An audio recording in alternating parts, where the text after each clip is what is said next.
Bismillahirrahmanirrahim. Assalamualaikum warahmatullahi wabarakatuh. Waalaikumsalam Waalaikumsalam warahmatullahi warahmatullahi wabarakatuh. wabarakatuh. Waalaikumsalam.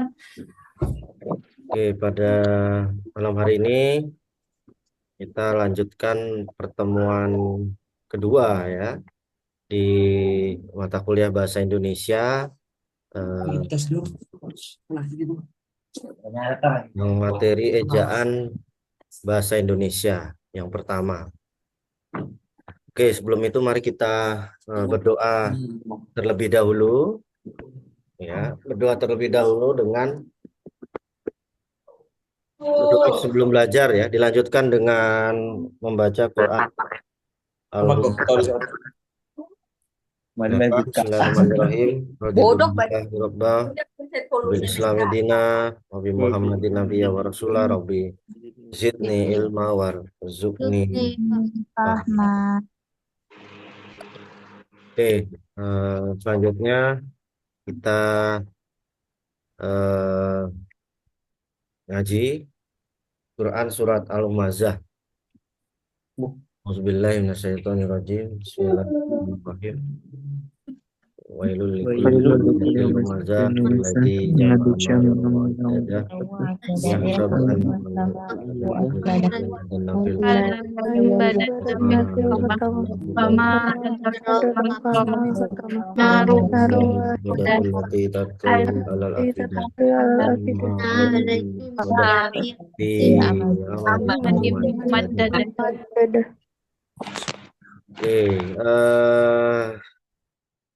teman-teman, ini saya lihat tadi ada yang masih di kampus mungkin ya. Ada yang masih sudah di rumah, sudah di kos. Dan malam hari ini tadi sepertinya saya sudah apa namanya? Ada presensi, tapi memang kebetulan tinggal nanti saya presensi ulang. Nah, saya buka lensa dulu.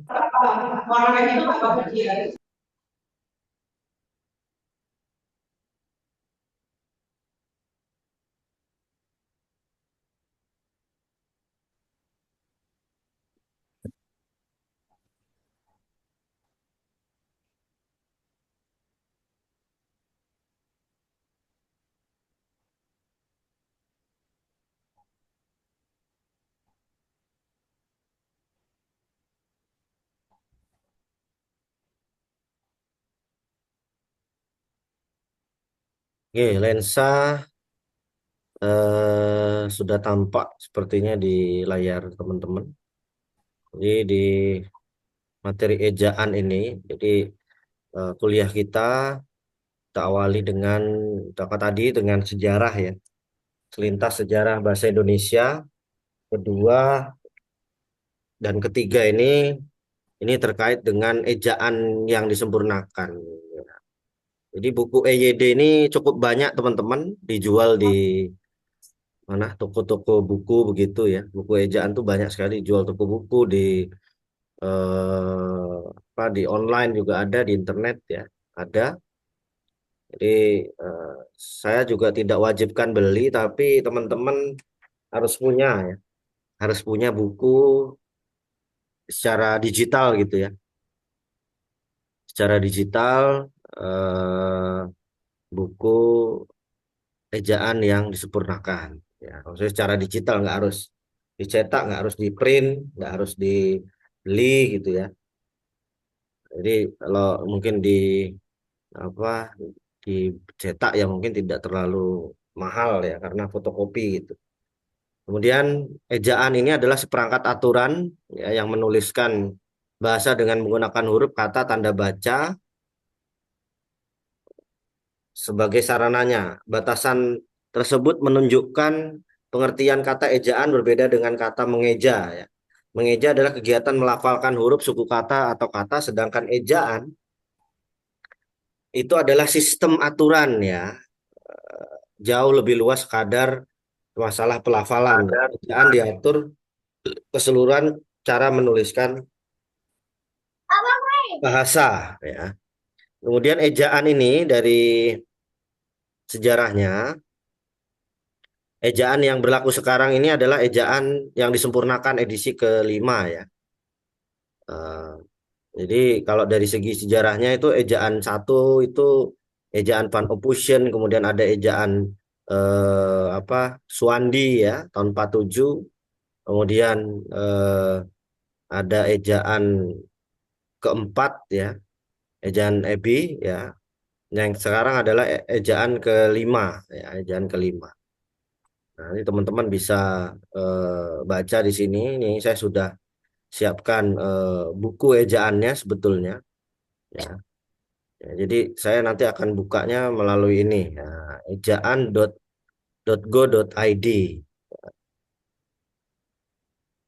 Ejaan ini terdiri dari 4 bab ya teman-teman. Jadi 4 bab. Tadi saya sudah record ya. Oh ya. Ada penggunaan huruf, kemudian ada penulisan kata dan penggunaan tanda baca. Kemudian yang terakhir adalah penulisan unsur serapan. Nah, 4 bab ini saya kira sebagai kitab suci ya, kitab suci dalam hal tulis menulis. Nah, karena kalau nanti teman-teman selama menjadi mahasiswa itu pedoman tulis menulis inilah yang kemudian salah satunya digunakan ya. Selain KBBI, Kamus Besar Bahasa Indonesia, kemudian ada ejaan bahasa Indonesia yang disempurnakan. Jadi saya ini mengajarkan soal dasarnya untuk menulis teman-teman karena di Unisa kan menggunakan bahasa Indonesia sebagai bahasa utama ya untuk tugas-tugas kuliah teman-teman, untuk ujian akhir ya, ujian apa namanya skripsi nanti, laporan-laporan itu menggunakan bahasa Indonesia. Ya, beda cerita kalau teman-teman menggunakan bahasa Inggris, mungkin apakah langsung ditulis dalam bahasa Inggris atau di bahasa Indonesia dulu baru ke bahasa Inggris.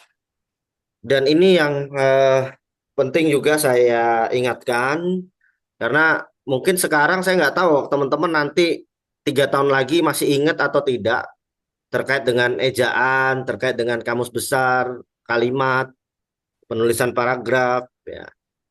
Nah ini kan jadi bahasanya sekarang tulisan ilmiah itu berbeda ya dengan tulisan yang teman-teman tulis misalnya di media sosial, tulis di buku catatan, yang teman-teman tulis misalnya di apa namanya media populer atau cerita-cerita begitu. Jadi karya ilmiah itu memang berdasarkan dari ya substansinya adalah ilmiah ya. Jadi bahasa yang digunakan bukan bahasa yang eh, biasa-biasa saja atau bahasa kebiasaan gitu ya. Ya, bukan bahasa kebiasaan tapi bahasa yang digunakan adalah bahasa yang sudah baik ya, baik dari nanti saya jelaskan di ragam bahasa, baik dari segi apa Ih, pakai motor. suasana ya, Iya. fungsi dan lain sebagainya. Kemudian benar dari segi kaidah ya, benar dari segi kaidah itu tadi salah satunya ejaan ini dan kamus besar bahasa Indonesia, kata baku dan tidak baku. Nah, untuk pertama ini adalah terkait dengan penggunaan huruf ya. Nah, jadi ada huruf abjad, vokal, konsonan, gabungan huruf vokal, gabungan huruf konsonan, huruf kapital, huruf miring, dan huruf tebal. Nah, saya malam hari ini akan membahas soal penggunaan huruf abjad. Penggunaan huruf maksud saya. Ya. Nanti minggu depan teman-teman yang akan membahas akan membahas ini. Penggunaan huruf abjad. Nah, ini saya langsung saja ke materinya. Ya. Huruf abjad itu A sampai Z ya. A sampai Z. Jadi saya yakin teman-teman tidak buta huruf sehingga bisa kuliah di Unisa. Jadi saya lewati saja. Kemudian huruf vokal ya. Huruf vokal ini adalah A, I, U, E, O ya. Dan bunyi E ini yang berbeda ya. Mungkin ada enak, petak, sore ya. Emas, kena, tipe ya kan. E-nya bunyinya beda ya. Seperti itu. Nah, kemudian ini cara membedakan pengucapan pada huruf E pepet dengan dapat diberikan tanda diakritik yang dilafalkan dengan E. Contoh, anak-anak bermain di teras. Upacara itu dihadiri pejabat teras Bank Indonesia. Ya. Kami menonton film seri. Pertandingan itu berakhir seri. Seret saja barang itu jika berat. Makanan ini membuat kerongkonganku seret. Nah, jadi kalau teman-teman misalnya e-nya diganti, ya e-nya diganti misalnya kata seret ini ya, kalau kita biasanya ngomongnya seret gitu, diganti aja seret, seret saja barang itu jika berat, kan nggak enak gitu, karena udah biasanya seret. Nah kan seret itu ya diseret itu ditarik itu di lantai terus diseret, ditarik. Makanan ini membuat kerongkonganku seret. Nah kan nggak pas juga gitu ya. Padahal bacanya seret. Nah, seret. Nah, itu teman-teman. Jadi itulah bunyi yang dilafalkan oleh huruf E. Kemudian huruf konsonan ini adalah huruf yang selain A, I, U, E itu tadi. Saya lanjut cepat. Gabungan huruf vokal ini ada monoftong ya. Monoftong, ada EU, erih, ada EU. Nah, ada tulisannya hurufnya EU. Tapi dibacanya E. Ya, kalau dalam bahasa Sunda mungkin lebih fasih ya, yang teman-teman mungkin dari Sunda akan lebih fasih ya, gitu ya. Jadi bahasanya bukan eu ya, tapi erih, sedati dan sade. Ya. Monoftong. Kemudian yang kedua monoftong ini mono bunyinya satu ya, satu bunyi. Diftong bunyinya dua ya.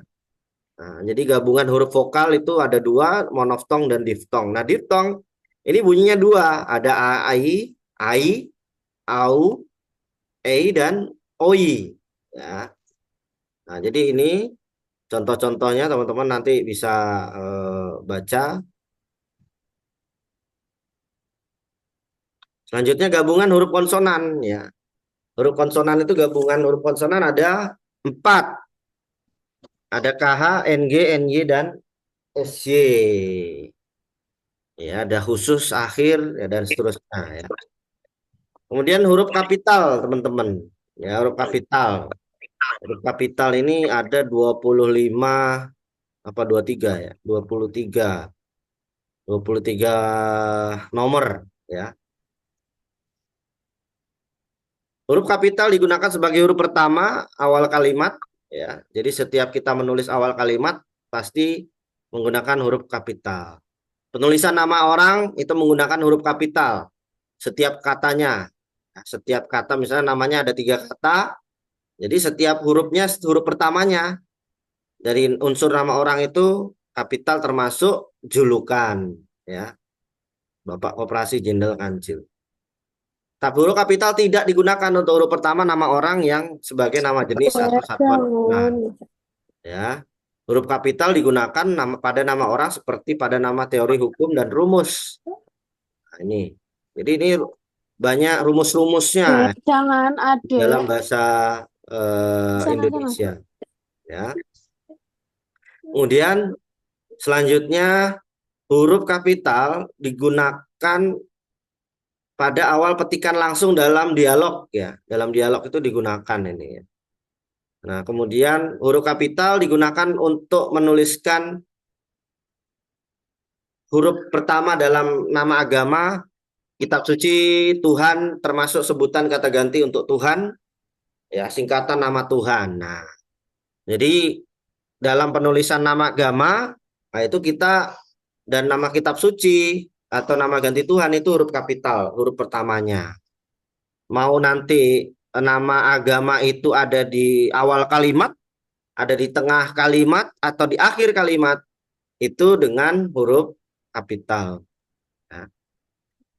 Kemudian huruf kapital digunakan untuk menulis gelar kehormatan keturunan. Ya, ini misalnya yang gelar-gelar sering Mahayami, Mahaputra, atau Umar, Laude, Kiai Haji, ya, Doktor, Profesor. Gitu. Kemudian huruf kapital digunakan untuk nama gelar kehormatan. Ya, untuk sapaan ini gunakan sapaan ya. Jadi ketika ditulis, ini tulisannya seperti ini. Selamat datang, koma, ada komanya yang mulia. Terima kasih, koma, Kiai. Nah, itu penulisannya seperti itu. Selamat pagi, dokter. Ya, silakan duduk, Prof. Nah, jadi ada koma di sebelum kata sapaan, ya, sapaan terhadap orang yang kita sapa dalam tulisan. Tapi kalau dalam lisan ya ini tidak kelihatan huruf kapitalnya. Tapi kalau dalam tulisan itu kita beri huruf kapital. Huruf kapital digunakan sebagai huruf pertama, nama pangkat, nama jabatan, pengganti nama orang, instansi atau tempat, ya. Nah, ini. Jadi kalau diikuti oleh nama orangnya, nah ini biasanya untuk apa namanya dikapitalkan. Kemudian nama-nama tahun ya, nama tahun ya, bulan besar, hari raya. Nah, ini nama hari rayanya yang kapital ya, nama tahunnya, nama bulannya yang kapital, bukan harinya ya. Kapital digunakan unsur pertama nama peristiwa sejarah ya, nama peristiwa sejarah. Kemudian huruf pertama juga digunakan sebagai huruf non kapital ya, non kapital.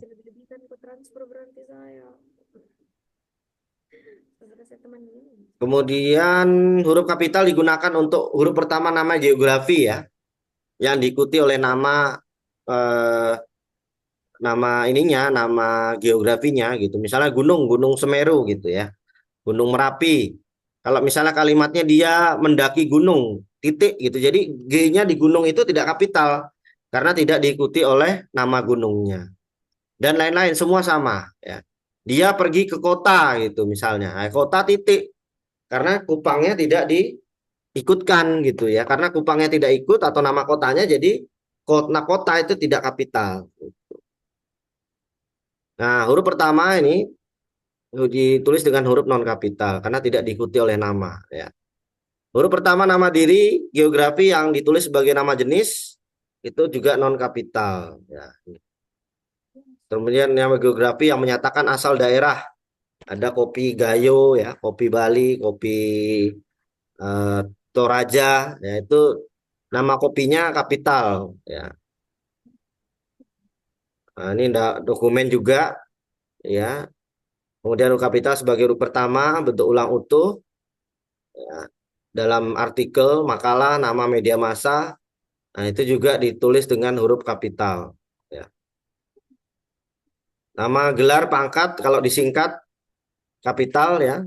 Ininya contohnya yang biasa mungkin sudah teman-teman ketahui dalam penulisan nama gelar akademik ya. Huruf kapital juga digunakan sebagai unsur bentuk ulang utuh dalam sapaan ya. Selanjutnya huruf miring. Huruf miring digunakan untuk menuliskan judul buku, film ya. Nah, ini penting saya kira karena akan digunakan akan Anda terus-menerus gunakan dalam tulis menulis. Digunakan untuk menuliskan judul film, judul buku, judul album lagu, judul acara televisi, judul siniar, judul lakon, dan nama media massa yang dikutip dalam tulisan termasuk dalam daftar pustaka ya. Nah, ini contohnya di sini kalau teman-teman membaca buku, misalnya bukunya ditulis, ini konteksnya tulisan ya. Jadi ejaan itu konteksnya tulisan, bukan lisan ya. Jadi kalau tulisan itu penulisannya seperti ini. Jadi ketika teman-teman misalnya membuat kalimat, saya sudah membaca buku Salah Asuhan, karangan Abdul Muiz. Ya, majalah Pujaga Baru menggelorakan semangat kebangsaan. Jadi nama buku, nama majalah, nah itu dicetak miring dan penulisan huruf pertamanya kapital. Termasuk dalam penulisan daftar pustaka. Ya, ada siniar, ya, ada lakon, album lagu, ya, musik, film, dan seterusnya. Huruf miring digunakan untuk menegaskan kata atau mengkhususkan huruf pada bagian kata atau kelompok kata dalam kalimat. Huruf miring digunakan untuk menulis kata atau ungkapan dalam bahasa daerah atau bahasa asing. Jadi kalau teman-teman menulis bahasa daerah atau bahasa asing, itu ditulisnya dengan cetak miring. Ya, misalnya kita perlu memperhitungkan rencana kegiatan dengan baik agar tidak Malapeh Awo. Nah, ini bahasa daerah ya, bahasa lokal. Jadi kita cetak miring. Nama ilmiah buah manggis adalah Garcinia mangostana. Jadi ini dicetak miring ya nama-nama. Kalau nama-nama diri, nama orang ya, nama lembaga, organisasi atau merek dagang dalam bahasa asing atau bahasa Inggris ya, atau bahasa daerah itu tidak ditulis huruf miring. Misalnya saya baru bertemu eh, siapa namanya Cristiano Ronaldo di pasar Gamping gitu misalnya. Jadi nama Cristiano Ronaldo itu tidak dicetak miring, tapi tetap penulisan nama biasa gitu. Jadi seperti itu. Jadi nama lembaga organisasi yang bahasa asing itu tidak ditulis cetak miring. Dalam naskah tulisan tangan atau mesin tik, nah ini yang jarang digunakan ya. Itu biasanya kita gunakan dengan garis bawah, garis satu. Kemudian huruf tebal biasanya digunakan untuk menegaskan bagian tulisan yang sudah ditulis miring ya, atau menjelaskan bagian yang ingin ditebalkan. Dalam penulisan huruf tebal juga seperti bagian karangan, bab atau subbab biasanya kita beri tebalkan. Dalam Word, Microsoft Word mungkin kita dengan bold ya, Control B gitu ya. Nah, itu teman-teman terkait dengan penggunaan huruf ya. Selanjutnya ini kan penulisan kata tanda baca. Nah, ini akan minggu depan saya sampaikan, tapi malam hari ini saya berikan tugas ke teman-teman. Nanti tugasnya saya unggah di lensa ya, di lensa Unisa. Jadi nanti saya enroll dulu, kemudian saya beri tugasnya. Tugasnya adalah teman-teman buat PPT gitu. Jadi nanti tidak perlu dipresentasikan, tapi biasanya di kelas lain atau di prodi lain saya presentasikan karena mahasiswanya sedikit ya. Mahasiswanya sedikit, jadi mahasiswa presentasi karena materi ini cukup banyak, saya tidak mungkin baca sendiri gitu. Jadi teman-teman perlu menjelaskan, perlu juga menjadi subjek dalam konteks apa materi ini sehingga perlu keterlibatan dari teman-teman mahasiswa agar teman-teman juga memahami apa sih keejaan itu sehingga saya tugaskan membuat sebuah PPT presentasi dalam PPT yang isinya nanti teman-teman membuat kalimat ya kalimat dalam eh, dari setiap konteks ini gitu ya. Nah, misalnya kalau di mana, jadi setiap ini kan dibuat kalimat ya. Contoh, Anda bikin contoh misalnya huruf kapital digunakan sebagai huruf pertama awal kalimat. Contohnya apa? Bikin contoh baru, jangan ngambil dari sini gitu ya. Bikin contoh baru misalnya.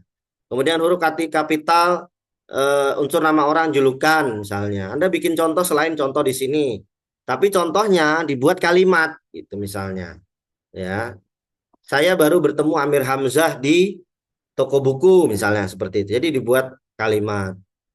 Nah, ini nama jenis, jadi dibuat kalimat. Jadi dibuat kalimat-kalimat saja. Satu satu nomor satu kalimat begitu. Nah, jadi nanti setiap ini tugas kelompok ya, bukan tugas individu. Jadi nanti silahkan ketua kelas, PJ kelas membagi kelompok. Ya biasanya berapa ya satu kelompok kalau kalau kelompoknya 5 berarti satu kelompok isinya berapa orang? 15 ya mungkin ya. Nanti saya diskusikan dengan ketua kelasnya, biasanya kelompoknya seperti apa, tapi nanti saya tugasi apa namanya per kelompok ya, tugasnya nanti per kelompok saya berikan instruksi ya, instruksi di lensa Unisanya ya. Nanti teman-teman bikin PPT untuk tugas ini sehingga nanti teman-teman tidak perlu presentasi, nanti saya yang koreksi dari apa yang teman-teman sudah buat ya. Nanti setiap unsur ini jadi nanti buatnya ya sampai sampai di penggunaan tanda baca ya teman-teman. Jadi tidak sampai di penulisan unsur serapan tapi sampai tanda apostrof ini ya. Ya, jadi nanti Anda beri contohnya ya, penggunaan tanda baca. Dari 3 bab ini, jadi setiap unsur nanti dibuatin kalimat. Saya tidak tahu akan ada berapa PPT, Tapi silahkan mungkin nanti dibagi kelompoknya. Kalau nggak salah, saya seingat saya di keperawatan itu karena satu kelas itu cukup banyak, ya mungkin satu kelompok bisa 10 sampai 15 orang ya, maksimal 15 orang. Jadi nanti silahkan di apa namanya dibagi, nanti saya berikan instruksinya di lensa habis ini dan deadline-nya minggu depan ya. Nah, minggu depan dikumpulkan. Itu ya. Oke, teman-teman, ada pertanyaan? Kelihatan kamu. Tidak, Pak. Tidak ada? Ya, Pak. Udah Tidak jelas ada, ya? Pak. Udah. Oke. Nanti saya enroll dulu di apa namanya di lensa, kemudian nanti teman-teman silahkan baca. Mudah-mudahan habis ini malam ini saya kerjakan tugasnya. Oke, terima kasih. Saya kira cukup atas perhatian teman-teman. Karena sudah jam 8 malam, tadi saya janji cuman setengah jam ya kuliahnya. Terima kasih. Assalamualaikum warahmatullahi wabarakatuh. Waalaikumsalam warahmatullahi warahmatullahi wabarakatuh. wabarakatuh. Terima kasih, Pak. Terima kasih, Pak. Terima kasih, Pak. Terima kasih, Pak. Kamu ya, jamnya. Matur nuwun, Pak.